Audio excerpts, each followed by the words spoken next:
خطے میں کشیدگی ختم کرانے کا مشن۔ وزیر اعظم عمران خان کی سعودی فرمانروا شاہ سلمان بن عبدالعزیز اور ولی عہد شہزادہ محمد بن سلمان سے ملاقات۔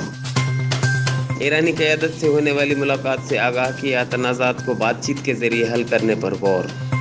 وزیر اعظم عمران خان نے کہا کہ پاکستانی قوم حرمین شریفین کے تقدس اور حرمت کے لیے یک آواز ہے۔ وزیر اعظم نے کشمیر کی سنگین صورتحال سے بھی آگاہ کیا اور کہا کہ بھارت کے یک طرفہ اقدامات سے خطے کی سلامتی کو خطرات لاحق ہیں۔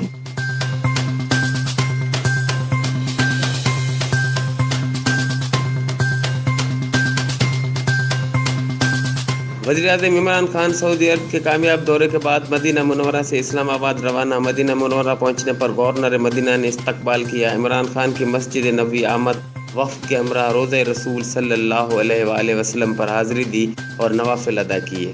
ملک کے استحکام اور خوشحالی کے لیے خصوصی دعائیں۔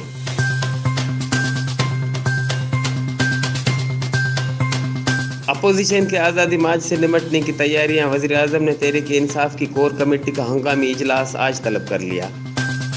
سیاسی حکمت عملی پر غور کیا جائے گا۔ کور کمیٹی ملک کے سیاسی معاشی معاملات اور مہنگائی کے متعلق اہم فیصلے کرے گی۔ پارٹی کی صوبائی تنظیموں کو تحلیل کرنے کا معاملہ بھی زیر غور آئے گا۔ اب تک کے لیے بس اتنا ہی۔ مزید خبروں اور اپڈیٹس کے لیے وزٹ کریں YouTube پر ہمارا ویب چینل HRJDO نیوز۔